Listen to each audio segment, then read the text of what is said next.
All right, joining me, switching gears now, we have learned that racism can be monetized. Racism pays off. Joining me at this time from Washington, D.C. is the Executive Director from the National Center for Public Policy Research, David Almasi. David, welcome to the show. Thanks for having me, Rick. So Al Sharpton, who never missed an opportunity to call any conflict the result of racism. It turns out that we've now learned that he is basically holding companies hostage to get them to pay his nonprofit fees to prevent them from being called racist. I know you're following this. What can you tell us? Yeah. Well, I mean, it's not something we haven't seen before. Jesse Jackson definitely was involved in this with his Wall Street project. And now his heir apparent, it seems, Al Sharpton, has been doing the same exact thing. And the New York Post printed an article where they talked about how he was getting money from a group that was trying to put a casino in an aqueduct just outside, inside the New York City limits, that he's been taking money from Honda, GM, Chrysler, Pepsi, Coke, not discriminating there, Macy's, a plethora of American companies. And sometimes there appears to be a quid pro quo. Other times it seems that they're trying to pay him off to get the protests to stop. And that, like I said, that's something that Jesse Jackson's done. Al Sharpton's doing it. Someone will undoubtedly be there after Al Sharpton's gone. And again, and for our viewers' sake, a report out in New York Post today shows that in addition to what you've pointed out, David, Al Sharpton has met over the last decade with executives of corporations who then made contributions to his organization or paid him fees for his silence on any potential cries of racism. Sony being the latest example. Why should MSNBC be concerned about this? I know those who are critics of Al Sharpton will, and MSNBC will say this is terrible. Should MSNBC, in terms of their image, their credibility, their integrity, should they be concerned that there appears to be a quid pro quo going on, as you point out, or is that much to do about nothing? We say integrity and MSNBC, I don't see a relationship there. But anyway, I mean, any of these companies that want to get into bed with Al Sharpton, I think they do so at their peril. Sony, as far as I know, has not paid him any money, but it seems that Amy Pascal, the executive over there, who was looking for some way to get out of the problems that she'd gotten into by talking with another executive about Obama and what movies he might like and might be willing to help fund for Sony, she went looking for his seal of approval so that she could feel she could keep her job. When it's been Honda, Honda was being criticized by Al Sharpton for not having enough black employees. GM was because they had didn't have a dealership anymore in some neighborhood in New York that was considered to be a black community, and he went out and protested and then got some money and the protest stopped.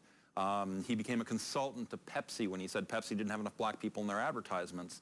And this case with the casino, the company that was involved, now he's denied that he was lobbying for them, but the company that gave the National Action Network $500,000 through a pass-through grant from some other organization, they certainly felt that he was helping them burnish their image so that they could get this New York City casino that ultimately they didn't get. Well, it just seems that there's a lot of pay for play and what? Pay for play, and talk about monetizing racism.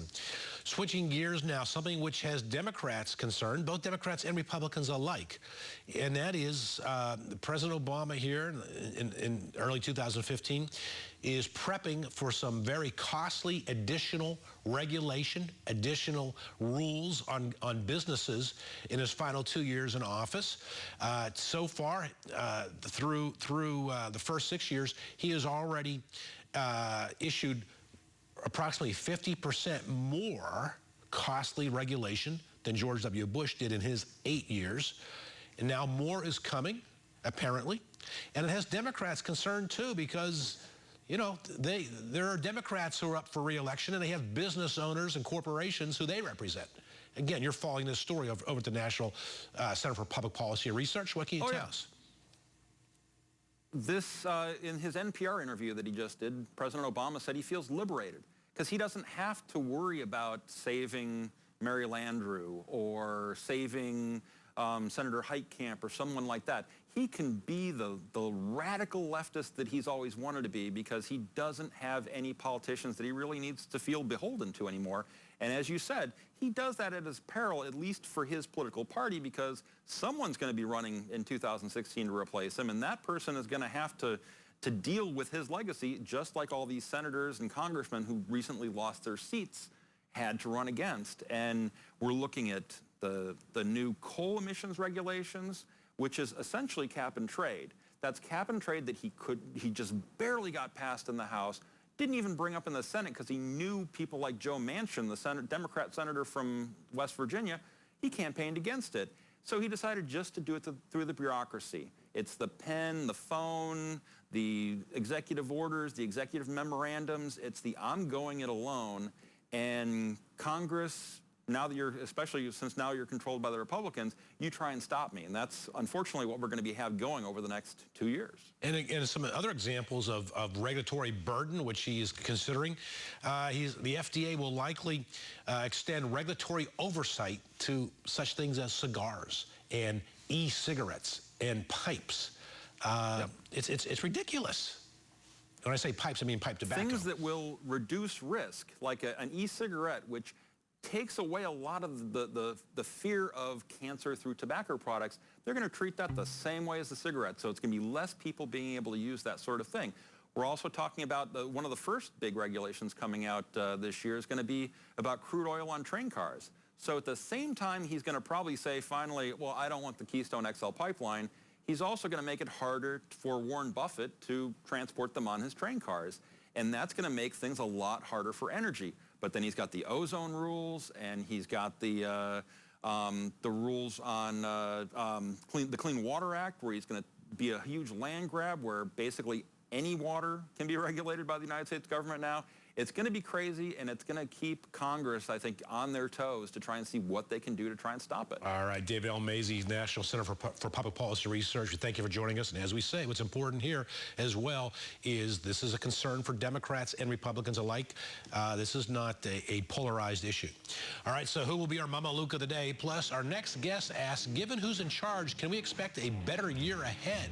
Back after this from the Edge of America.